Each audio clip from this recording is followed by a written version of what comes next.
I am not going to my best friend's wedding because she replaced me as her maid of honor. I've known my best friend, let's call her Kayla, since we were kids. Our moms were long-term friends, so when they were having daughters at the same time, they basically forced us to be friends, which worked out because we love each other. We went to the same schools growing up, then we went to college together, we joined the same sorority. We lived together all 4 years. I mean, this girl is like my other half. We've also never been in a real fight in our entire friendship. We've bickered before because we were tired about dumb stuff, but it's always been over the next day. I will say Kayla's fatal flaw is that she loves what's new and shiny. For example, when she started dating her now fiancé in college, it was like her friends didn't exist anymore. We just stopped seeing her. And it's because she was so excited about her new relationship that all of her old friends, we were old news. She actually lost a lot of friends because of this. But I loved her so much I stuck it out, and I just kept inviting her to hang out all the time and just appreciated the time she did say yes. She also has a habit of becoming best friends with somebody that she just meets, thinks they're like the best person in the world, is obsessed with them, plans trips with them, says that they're going to be best friends for life, and then a month later, they just don't even talk anymore. And when I'm like, oh, what happened to so and so? She's like, oh, yeah, I don't know. I haven't talked to her in a while. And then they never talk again. Like, it's not even like they have a falling out. She just becomes bored. When Kayla got engaged last year, excited was an understatement. We have been picturing our dream wedding since we were kids, and I was so excited to help her plan. But another thing about Kayla, her vision is a lot bigger than her budget. Kayla asked me to be her maid of honor, and as soon as I said yes, she started showing me the ideas she had for her wedding. And I had no idea what I got myself into by saying that I would help her with the decorations. I offered to help. I'm super crafty, and I knew that I could do a lot of those things for a lot less cost. And I even pitched in some of my own money for decorations that I was making because I love her, and I wanted her wedding to be exactly how she dreamed it to be. So yeah, I have put in countless sleepless nights and over $1,000 buying and making decorations for her wedding. From posters to balloon arch, literally everything. Here's where the problem starts. About 2 months ago, me and Kayla go to our friend's house party, and there we meet a new girl named Megan. Now, Megan was super cool, super nice, but for some reason, Kayla was obsessed with her. The whole way home, she was just talking about how amazing this girl was, how she's so smart, how she's so successful, how she, wants to be just like her.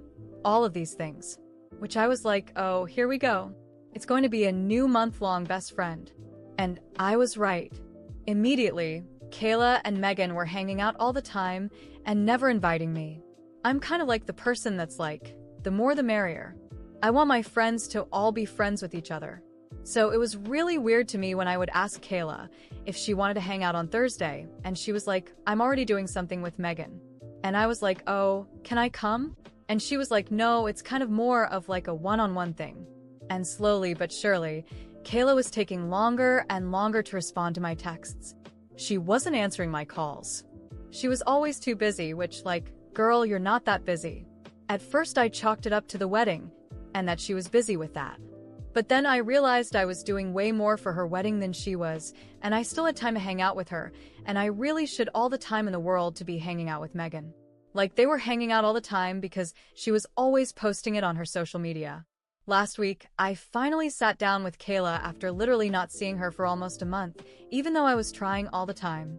And this is because her wedding was literally a month away, and we need to go over some final logistics. But during this conversation, she's looking really nervous. And finally I'm like, girl, what is up with you? And she's like, I have to tell you something, but I don't want you to get upset, okay? And I was like, okay, what? And she goes, I've been thinking about it a lot. And I decided that I want Megan to be my maid of honor. And I was really taken aback. But at first I thought she meant joint maid of honors. And I was like, okay, that's fine, whatever. Whatever you want. And she was like, great. So you're okay just being a bridesmaid? I was like, wait, you're not talking about joint? You want me out, kicked out, just bump to the back of the line kick. And she was like, I love you so much, but, at this time, my life, I just feel like Megan is my best friend in the world. And I was like, your best friend in the world? She was like, yeah, I've hardly even seen you the last few months. I'm like, oh, really? Really? You know what? 'Cause I asked you to hang out, but you're always busy with Megan. And I guess maybe I've just been busy doing all of the decorations for your wedding. And she was like, yeah. And, I so appreciate that, and I love you. And that's why I'm so excited that you're going to be my wedding party. I was speechless. I was sitting there just dumbfounded. And, this girl has done this to me my whole life. She's always finding a new friend, replacing me for a few months, and then when she gets bored of that friend, comes back to old reliable. But I need to know my worth. I always say it with men, but I guess I've never said it with friends, and especially when it comes to Kayla. And I know this is petty, but I look her right in the eye and I say, honestly, I don't really want to go to a wedding that's going to have no decorations. And her face falls because she knows that at my apartment, that's where all of her decorations for her wedding are. I made 80% of the decorations for her wedding. So without the stuff that I spent money on and put hours and hours into, she's just, not really gonna have any decorations at all. She was like, oh my gosh, Kelsey, you would never do that to me. And I was like, well, I never thought that you would do this to me, but guess we're both mistaken today. Her entire family has been calling me nonstop about the decorations, not about what she did to me. No, they just really want these decorations. And I said, you can have them. You just have to pay for the costs that I spent on them plus the time that I put into them. I told them that now Megan's our maid of honor, so if she wants help with the decorations, that is not my responsibility anymore. Now the wedding is quickly approaching, and I am not budging. I'm not answering any of Kayla's calls or texts. Mostly because they're all about the decorations. She does not even care how much she hurt me. I love Kayla, but I'm not going to be her doormat anymore. I don't know. Maybe the holding the decorations hostage is a little much. Maybe I should just give them to her and let that be that. But I don't know. I spent so much time and money on those, and she just threw me to the side like I was nothing. So it just doesn't feel right. I stood firm in my decision. I wasn't going to hand over the decorations. Every penny, every sleepless hour, every detail I carefully crafted for Kayla's wedding, it all meant more than just party decorations. It was my time, my effort, my friendship, and I wasn't going to let her simply discard me like I was nothing and get away with it. In the first few days, the calls were relentless. Her mother called me crying, saying she couldn't believe I was doing this to Kayla. You're like a daughter to us, she said, and that hurt. It hurt because I really had always been treated like part of the family. I spent so many years at their house, helped through so many tough moments, stood by Kayla through every crisis, every fight with her parents, every moment of insecurity. And now, all of that seemed to have been erased because suddenly, I was the villain of the story. Her uncles, cousins, even her father, they all sent me messages or left voicemails, their tone heavy with disappointment. I listened to the messages and felt that familiar tight knot in my chest growing tighter and tighter. We've always welcomed you with open arms, they said. You've always been family, and now you do this to Kayla at the most important moment of her life? But no one, absolutely no one, asked how I felt. No one wanted to know how much it hurt to be replaced by a girl she had only known for a few months. No one cared about how devastated I was to realize that, to Kayla, I didn't mean as much as she meant to me. All they cared about were the decorations. To me, it was about principle. I couldn't just let this slide as if nothing had happened. And if I gave everything up, I would only be proving that I was the nice friend she could throw away and pick up again whenever she wanted. Not this time. Days passed, and the buzz around it only grew louder. Some mutual friends reached out, trying to convince me to be the bigger person in the situation. Let it go, they said. It's not worth ruining your friendship over this. But what they didn't understand was that the friendship was already ruined. I wasn't the one who threw it away. I was just dealing with the consequences. When the wedding day arrived, I felt strange. Part of me felt guilty, I won't lie. But another part of me was tired of always being the one who gave in. I looked at the boxes of decorations stacked in the corner of my apartment and thought about what could have been. But no, not this time. And then, the photos started appearing on social media. And it was a disaster. Kayla's wedding, which she had always dreamed of being glamorous and perfect, looked like a last-minute thrown-together event. There were no elaborate decorations, no balloon arches, no personalized signs that I had spent weeks making. It was just an empty hall with basic tables and chairs, nothing that reflected her dreams. The ceremony itself? Horrible. Her mother, who had always been obsessed with details, looked on the verge of a meltdown in the pictures. The flowers were all wrong, the centerpieces were ridiculous, and Megan, the perfect new best friend, clearly had no idea what she was doing. And me? I just watched it all with a mix of sadness and slight satisfaction. Not because I wanted her to fail, but because maybe now she would understand just how much I had done for her. But the worst part wasn't the wedding fiasco itself. It was her family's reaction afterward. Kayla's mom sent me a long message filled with disappointment and sadness. She said I had broken everyone's hearts, that they all saw me as family, that they never expected this from me. She said I could have been the bigger person and done the right thing. That message hit me like a knife. Could I have been the bigger person? And what about Kayla? Didn't she have any responsibility in this? Her friends started excluding me from everything. People I had known for years, people I had shared so many moments with, suddenly started treating me like a traitor. Like I had done something horrible, something unforgivable. To them, I was the selfish villain who ruined my best friend's wedding. No one saw what Kayla had done to me. No one saw how I had been discarded, used, and then replaced by someone new and shiny. Still, I stood my ground. My pride spoke louder, and I knew that if I gave in now, I would be putting myself in this position forever. But even knowing I did the right thing for myself, I can't deny that it hurts. It hurts to know that, to them, I was just convenient. It hurts to know that years of friendship can be so easily discarded over a fleeting new obsession. And most of all, it hurts to know that I was the only one suffering the consequences. Now, Kayla is back from her honeymoon and has already tried messaging me, but I haven't replied, because I know exactly how this will go. It'll start with a shy apology, then an invitation to hang out, and soon she'll want everything to go back to the way it was. But I'm not the same anymore. I'm no longer the friend who lets herself be walked over and picked up again when it's convenient. Maybe one day I'll be able to forgive.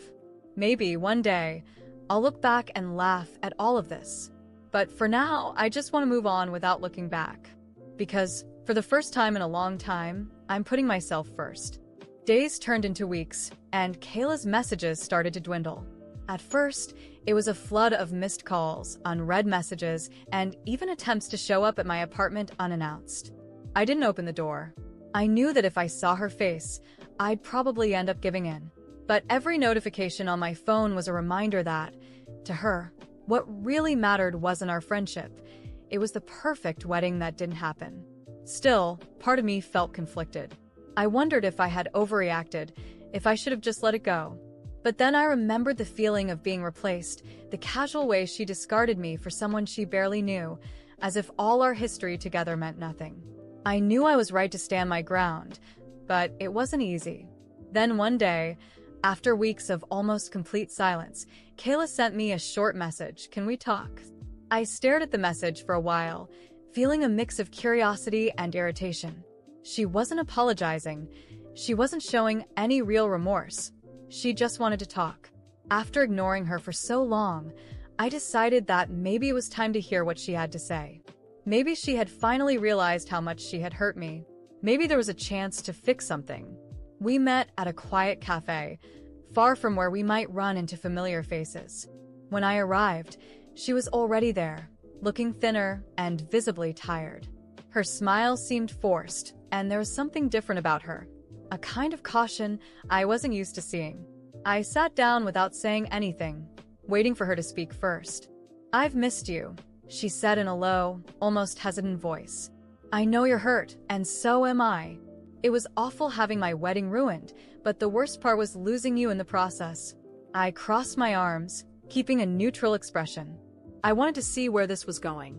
She sighed and continued. "I understand your side now. You felt left out, like you didn't matter. But I want you to know that we've always been like sisters, and I still feel that way." For a brief moment, Something inside me softened. But then came her next words. And that's why I'm willing to forgive you if you're ready to apologize too. My head spun. I stared at her, incredulous. What? I asked, trying to hold back the bitter laugh, threatening to escape. You want me to apologize? She nodded, as if she saw nothing wrong with what she was saying. Yes, the wedding was really important to me, and you know that. I think, deep down, you acted on impulse and let your emotions take over. I know you felt bad, but I think we both made mistakes. I shook my head slowly, feeling a mix of frustration and disappointment. Kayla, I have nothing to apologize for. I did everything for you. I spent my time, my money, my sleepless nights, and in the end, I was replaced like I was nothing. The only person who owes an apology here is you. Her eyes widened, surprised by my response. For a moment, I thought she might finally get it, but instead, her face hardened and her voice turned colder. I knew you'd react like this. You've always been so proud. I laughed, incredulous. Proud? No, Kayla. I've just learned to value myself. She stayed silent for a few seconds, nervously fidgeting with the edge of her coffee cup. So, is this it? She asked, her voice almost emotionless. I guess it is, I replied, standing up. You made your choice when you replaced me. I'm making mine now. She didn't say anything else, just looked at me like I was a stranger. And in that moment, I realized that maybe we had always been strangers to each other. I walked out of the cafe without looking back, feeling a weight lift off my shoulders, but also a strange emptiness in my chest. In the following days, her social media was full of photos with Megan. Traveling, going out, laughing, as if nothing had happened. It was like I had never existed in her life.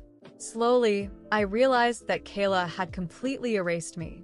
Those photos were a constant reminder that I had been replaced, and there was no longer a place for me. Her family, who once treated me like a daughter, never reached out again. No messages from her mother, no invitations to Sunday lunches, nothing. To them, I was the villain in the story, the one who ruined sweet Kayla's wedding. I knew that even if I tried to explain, they would never understand my side. I had already been judged and condemned. As hard as it was to accept, I knew it was for the best. I didn't want to be part of a life where I was only seen as a convenient tool. I learned that some friendships, no matter how solid they seem, are built on convenience, and when that convenience ends, everything falls apart. Now, I'm focusing on myself, on my own dreams. I've made new friends, reconnected with old ones I had neglected, because I was always prioritizing Kayla. I discovered that there's so much more to life than being stuck in a one-sided friendship. And most importantly, I learned that I don't have to beg for a place in anyone's life. Kayla may have moved on with Megan, her new best friend, but I've moved on too. And honestly, I'm at peace with it.